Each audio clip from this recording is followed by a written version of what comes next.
Hi friends, my name is Jenny and I'm back today to do another video.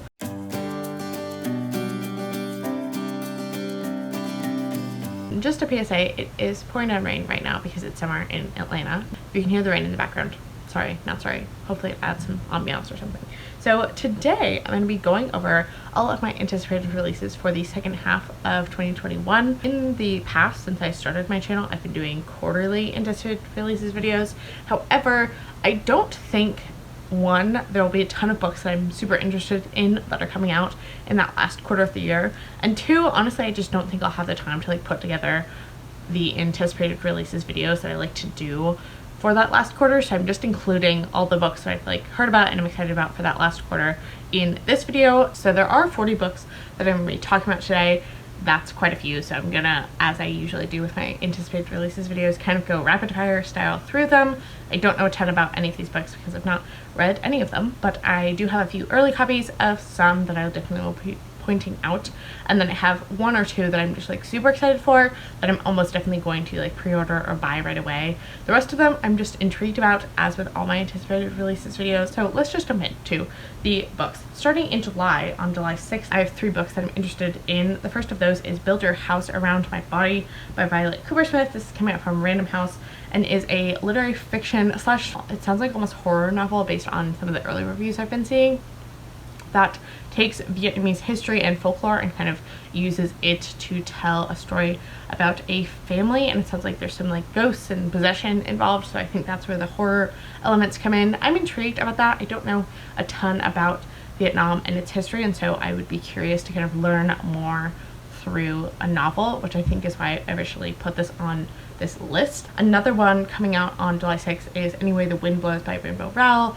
This is the third in her Carry On series that is like a satirical version of Harry Potter, wherein Harry and the Draco counterpart in this series are together, and it just kind of pokes fun at Harry Potter in different fun ways that I enjoy. I really loved the first one and I enjoyed the second one, and I'm intrigued about the third one, and I know my little sister Anne really also enjoyed the first two, so this is one that I'll probably read at some point in the nearest future. Finally, on July 6th, we have Island Queen by Vanessa Riley, which is coming out from William Morrow, and this one I'm not sure if it's going to be more like literary historical fiction or on the more commercial side of things. Vanessa Riley primarily writes romances, so I have a feeling it'll be more commercial as opposed to a deep like literary dive into the historical time period it's talking about.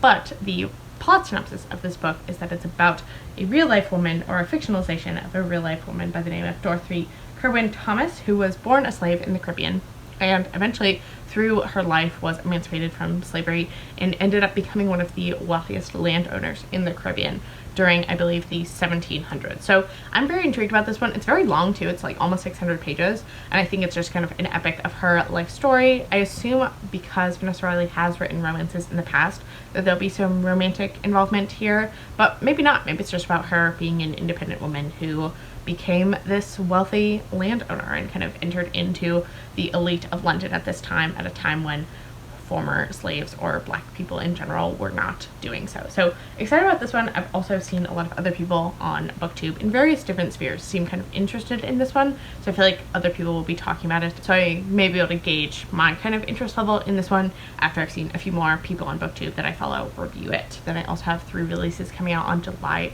13th. The first of those I actually have an advanced copy of, which is Ghost Forest by Peek Chung Fang. This is coming out from One World and is a very short literary fiction novel about a young woman who is originally from Hong Kong, but her family moved to Canada, I believe, when she was quite young, and this novel is kind of tracing the grief surrounding her father's death and her reconciling the man that she knew who was very distant from his family. He was kind of very interested in his professional life and professional success, and the impacts that that had on her as a person with a very absent father, and kind of reconciling all of that with the people that were very close to him in his professional life, I think, which I am intrigued about. As I said, I have an early copy of this one, so I'll be reading it at some point in July, and I'll be talking about this one in a vlog. Then also 2 romances coming out on July 13th. The first of those is It Happened One Summer by Tessa Bailey. This is about a like wealthy woman who I think has for some reason become destitute. It is contemporary, but she is some wealthy woman and she has to move to a small town a la Schitt's Creek.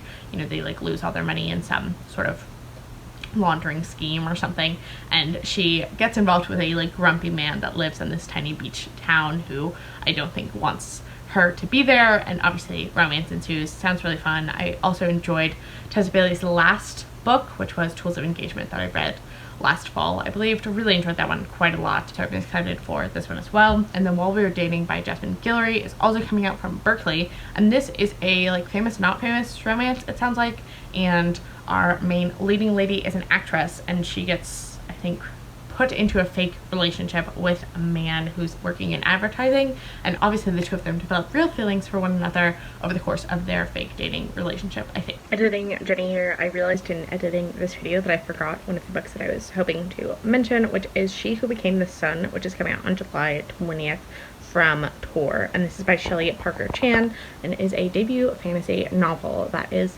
loosely inspired by the story of Mulan and takes place in medieval China, or a fantasy version of medieval China, and I believe also includes a female romance, which is exciting. And I've heard pretty good kind of early buzz about this one. I think most people seem to be enjoying it, so I'm definitely intrigued about that. It sounds like it's the type of fantasy that would be up my alley, and that it's pretty kind of technical with the history and kind of true to the historical research, which is something I really enjoy. Then finally, the last book in July is What Strange Paradise by Omar El Akhtaud. This is coming out from Knopf and is a literary fiction novel that's the follow-up to Akhtaud's debut novel, I think, which is called American War, that I read several years ago, way before I started my booktube channel, and really enjoyed. And the book coming out this July, This Strange Paradise, is about the refugee crisis. American War was really grim, and I'm not sure if that's the vibes that I'm trying to go for right now, but I do think that the topics discussed in This Strange Paradise will be relevant and important, so this is one that I'm kind of especially looking to see what other people who read literary fiction have to say. Then moving into August, I have two August 3rd releases, both of which I have advanced copies of. The first of those is The President and the Frog by Carolina de Robertis. This is also coming out from Knopf and is de Robertis' latest novel. I read and absolutely loved Cantoris last year. It was one of my favorite books I read, so when I heard she had a new novel coming out, I definitely wanted to read it. And this one is following a journalist who is uncovering the true story of a president of a South American country. I'm not sure if it's a fictionalized South American country that's kind of an amalgamation of several different countries, or if it's actually a real country.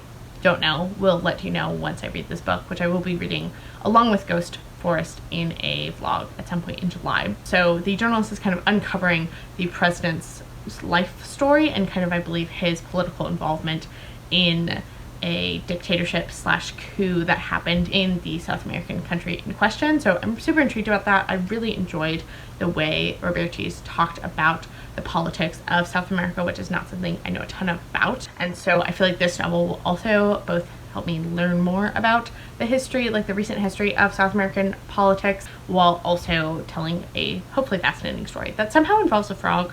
I'm not really sure, but I do know, I remember from the description that a frog is involved, and obviously the frog is in the title as well. And then also on August 3rd, I have Damnation Spring by Ash Davidson, which I'll be reading in August for a vlog in August, along with another book I'll talk about in just a sec. But this is a historical fiction, quote unquote, that's set in the 70s through the 90s in the Pacific Northwest, and follows a few families, I believe, somehow involved in the logging industry and also the environmental movement surrounding anti-logging that took place during the 70s through 90s in the Pacific Northwest because of a lot of endangered species that live in the forests of the region that were being impacted by logging. However, that was a very kind of complicated environmental movement in terms of kind of some class tensions and such, so I'm excited to dig into this fictionalized account of everything that happened there. Also on August 3rd, I have two horror novels that are for different intended audiences. The first of those is Catherine Arden's Dark Waters, which is the third installment in her middle grade horror series, which is about the level of horror I can take. And this series is a seasonal quartet, so every book has followed a different season. This will be the spring, so I'm not really sure why it's coming out in late summer, but I am excited about it nonetheless. I know nothing about the plot except that it takes place in spring, and I think has to do with a haunted lake, which is frightening to me. I don't really like, I mean, I love swimming, I love the ocean, I love lakes, but the bottom, like deep ocean, deep lakes, they freak me out because, like, who knows what's down there? Not me. It's very frightening. So I'm excited about the kind of frightening lake elements of this book. I do know that I won't be reading this for quite a while because The other two I have in paperback, so I'll be waiting till this one comes out in paperback, probably in like a year and a half from now. So I will be reading this at some point in the distant, semi-distant future, but I am excited about it nonetheless. And then an adult horror novel, which will probably be too scary for me, but the themes and explorations sound really interesting, and that's When the Reckoning Comes by Latanya McQueen. This is coming out from Harper Perennial, and as I said, is a horror novel. I am intrigued about this one because it takes place over the course of a weekend wedding happening at a plantation, which is something that I'm very intrigued about. I don't know why plantations are such big wedding destinations, aside from the fact, I mean, aesthetically, I have to admit that they're nice, but at the same time, it's like that does just feel very awkward and filled with a lot of complex history to have your wedding at a literal plantation. But anyway, so this book takes place at a wedding that's happening on a plantation, and our main character has returned to the small town where she grew up and where this plantation is to attend a wedding. And obviously some things start going down, it sounds like, in terms of the speculative horror elements, and so I'm super excited to dig into this one at some point, although I'm hoping that I will not be too scared because horror does freak me out and I don't really like to read it. But this one just sounds like it'll be really up my alley, so I'm hoping that I'll be able to get through it. Then I have two more August 3rd releases. The first of those is Something New Under the Sun by Alexandra Kleeman. This is coming out from Hogarth and is somehow a mix of like Hollywood corruption, about movie making, and an eco-thriller about ecological collapse / climate change.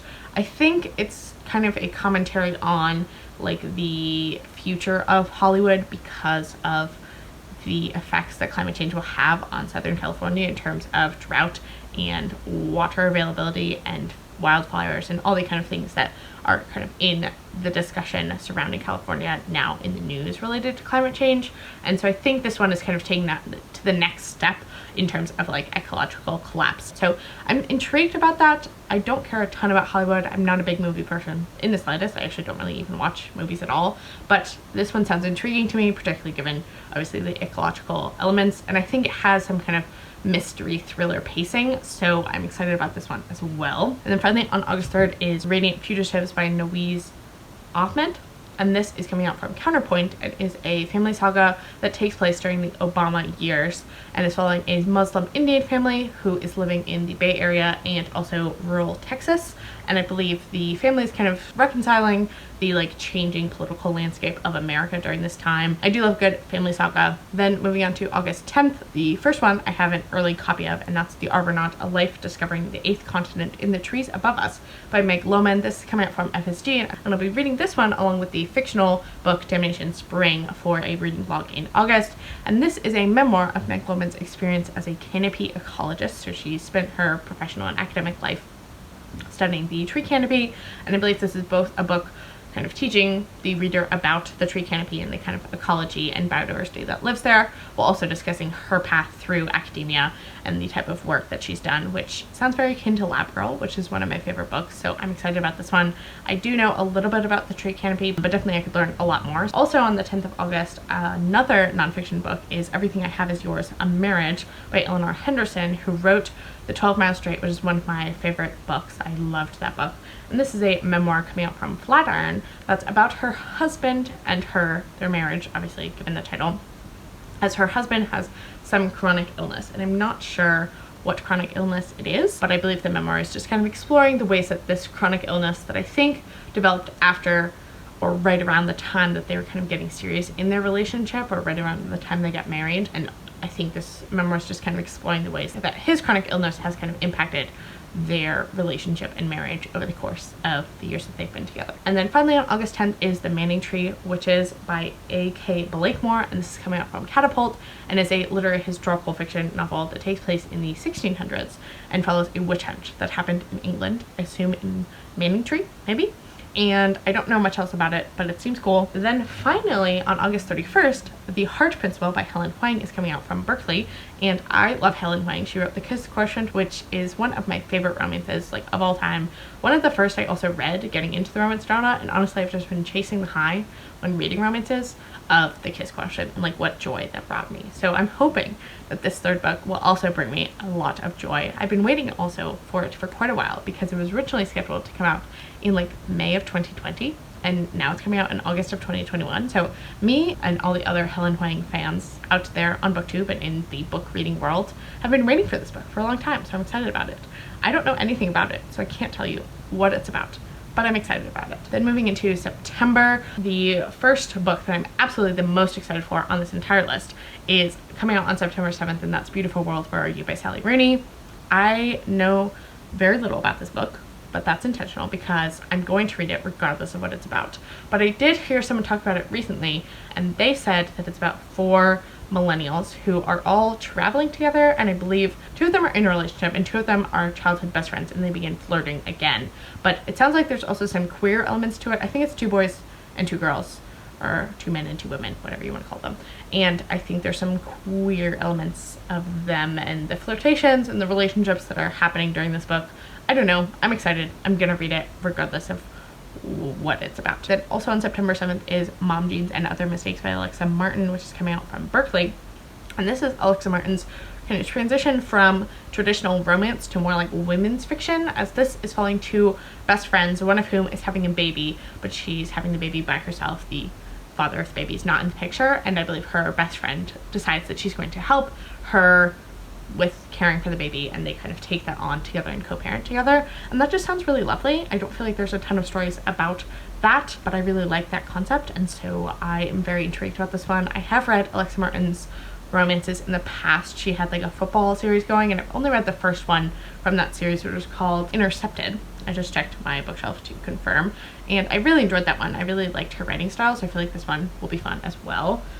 Then also on the 7th of September is another romance. This one I have an early copy of, and that's The Charm Offensive by Alison Cochrane. This is coming out from Atria Books and is a debut queer rom-com novel that features the Bachelor or a Bachelor type show, and our main guy actually begins to fall in love with one of the producers. And so I think there's a lot of discussion here about queer identity and discovering your queer identity, while also about the kind of inner workings of a Bachelor type show. And I feel like that'll be really interesting because of the dynamics of like how just like totally heterosexual the like Bachelor universe is. I feel like this has some really interesting potential for like interesting commentary about heterosexuality and queer identity and the kind of intermingling of those 2 things in complicated ways. Then also on September 7th, So Many Beginnings, a Little Women remix is coming out. This is by Bethany C. Morrow, who I've read previously and did enjoy, and this, as it says in the title, is a reimagining of Little Women that follows 4 Black sisters living around the same time as the Little Women characters on a freedmen's colony in North Carolina that is home to a lot of emancipated slaves, and I believe it pretty much tracks the like story of Little Women. It's just reimagining what that story would be like for 4 Black women at the same time that Little Women is happening, which I read Little Women for my book club that I do with 2 of my best friends. When we read it in tandem for when the movie came out, and then we all went to see the movie separately but discussed it together, which the movie is amazing. It's one of my favorite movies like of all time, and I know I said previously I don't really watch movies, so that was like the one movie I watched that year and I loved it. So I'm excited about kind of seeing a remix of it. I feel like that will be an intriguing concept, and I'm excited to see how that is executed. Then also on September 7th, A Play for the End of the World is coming out, and this is by Jai Chakrabarti, and this is also coming out from Knopf. And this is a debut novel about a couple that meet in New York City, I believe in the 1970s, but the man, right as they're kind of getting super serious about the relationship, the man has to leave to go to India as his best friend from his kind of childhood life before meeting this woman has suddenly died in rural India, and he somehow gets involved in like the politics that his friend was involved with. And there's something also about a play that is being put on by the people in India that was also put on by the like concentration camp he was in during World War II. There sounds like there's a lot going on here, and I'm intrigued about that. I also really like the cover, so we'll see. I have not heard anyone else talk about this book, but it's also not coming out till September, so maybe I will hear more people talk about it and understand more of what it's about, but color me intrigued. Then also on September 7th is Fault Lines, and this is by Emily Itami, and this is coming out from Custom House, which is a imprint of William Morrow. And this is a debut novel that's been blurbed as akin to Sally Rooney, which I'm now starting to take with a grain of salt because I've read a few books that were blurbed as like Sally Rooney, and they were nothing like Sally Rooney, and I hated them. So I'm not sure about this one, but this does sound interesting on its own. It is about a woman who is happily, quote unquote, married with children. She has kind of a seemingly perfect life with her husband in Tokyo, but she meets a different man who's kind of offering her kind of way out of this seemingly perfect life. And so I think it's about her kind of reflecting on marriage and love and happiness and motherhood and what those things mean for her and what is going to be the best decision for her in terms of her happiness. So I'm intrigued about that. It sounds good. Also, I don't read a ton of books set, you know, elsewhere in the world aside from the United States, and so reading a book set in Japan by a Japanese person, although I believe Atami now lives in London, should be pretty interesting. Then I have a couple of September 14th releases. The first of those is Graceland at Last by Margaret Rankle. This is coming out from Milkweed and is a collection of columns by the author from the New York Times about the natural world in the South, and her kind of combining those two things, which are two things that I'm very interested in.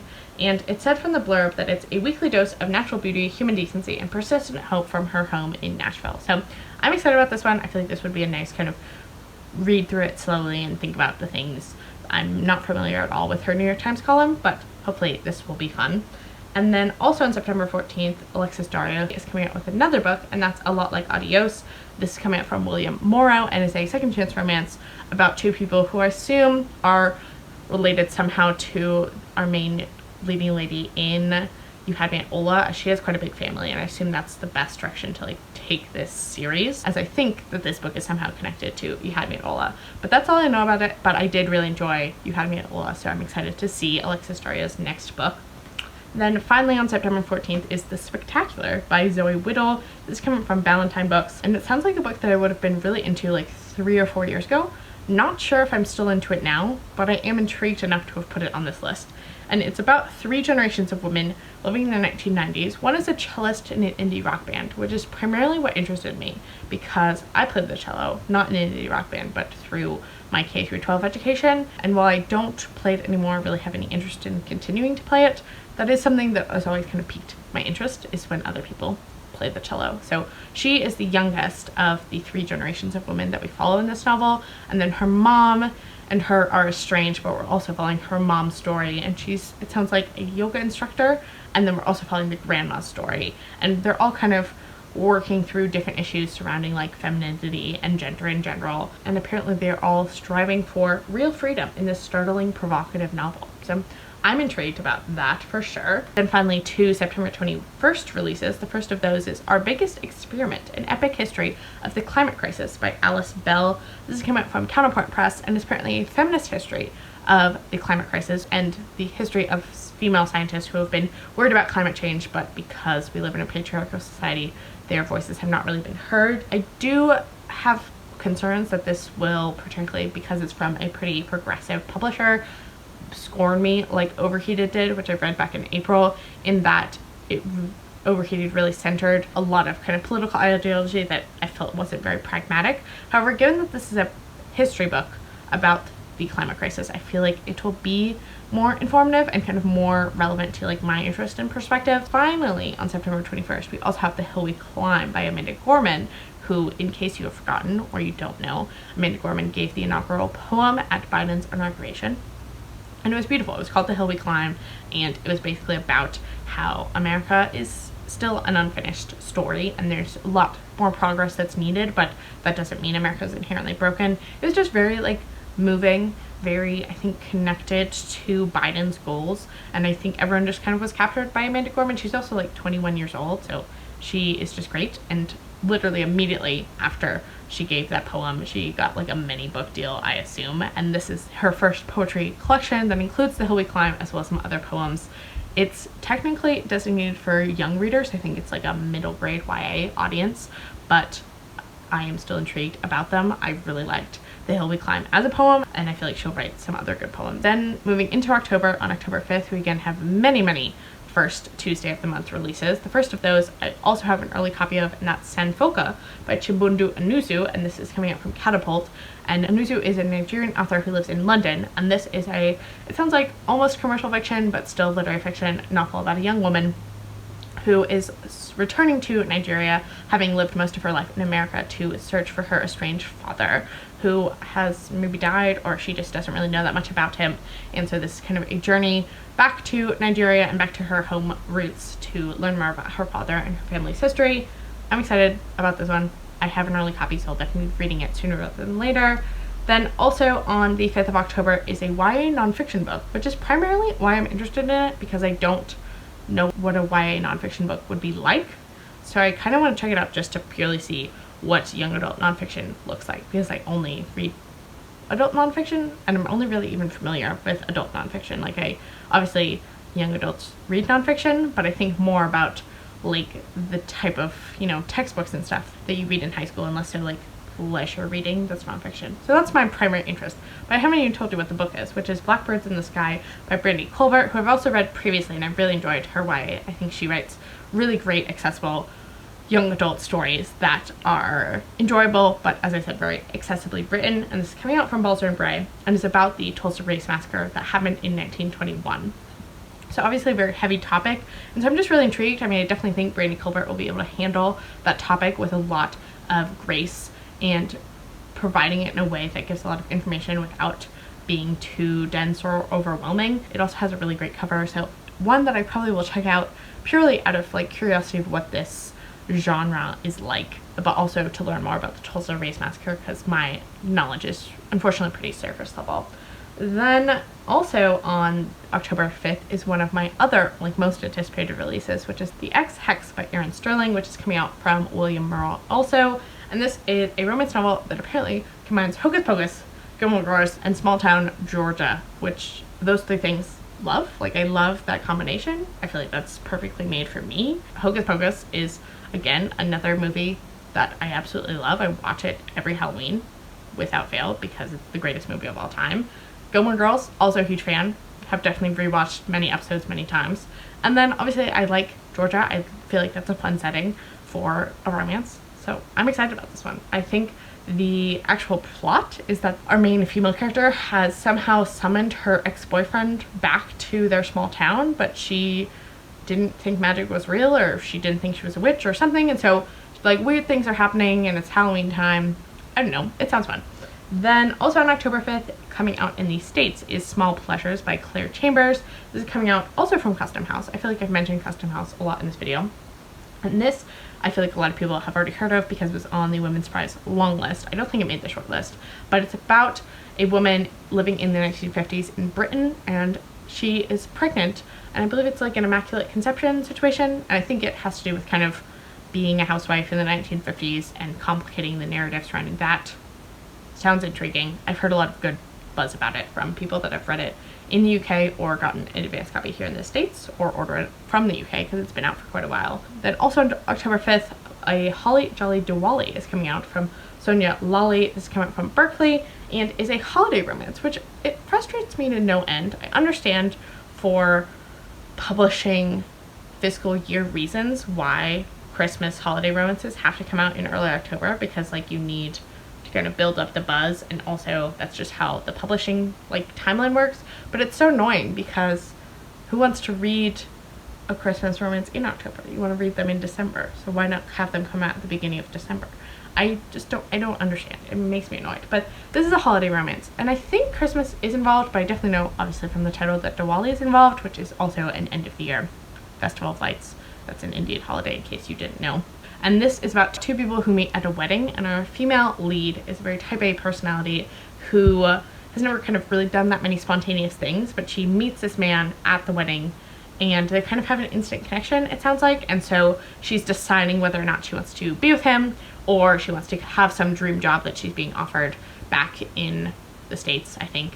And so she's kind of deciding whether to follow her heart or follow her mind. That type of classic like Lifetime holiday movie dynamic. Sounds fun. I'm intrigued also that it has some kind of Indian elements to it. Then on the 12th of October is A Snake Falls to Earth, which is by Darcy Littlebadger, who I have read previously. I read Alat's Way at the end of last year and really, really enjoyed it. I thought it was a phenomenal debut YA like speculative contemporary novel. And this is another YA contemporary novel with some speculative elements. And I read the plot synopsis, but it's pretty bare bones, so I'm not really sure what this one's about. But I'm super excited to dive more into Darcy Littlebadger. She is a member of the Lipan Apache Nation, and I assume that this book, like Alat's Way, will center characters who are also Lipan Apache. And I think it's about two friends. Then finally, on the 19th of October, The Dawn of Everything, A New History of Humanity by David Graeber and David Wengrow is coming out from FSG. And this, as it says on the title, is a nonfiction book that is kind of putting forth a new idea of like what the history of human social relationships has been like, and critiquing the idea that people have inherently been like warlike and domineering as they kind of dig into the history of actually that idea. So I think it's kind of a history of ideas, but also they're both archaeologists, anthropologists, so it may also include some of that type of research as well. But it sounds like their kind of main thesis is that this idea of warlike, domineering, prehistoric people actually comes from a justification of colonization by Europeans as opposed to any real evidence. And the evidence more strongly suggests that prehistoric peoples and kind of peoples in general the strongest social ties are actually through like caregiving and communal life, which I feel like is a conversation that's being had a lot, particularly in like progressive circles, is this idea of the importance to us, like quite psychologically and evolutionarily, of caregiving and communal work.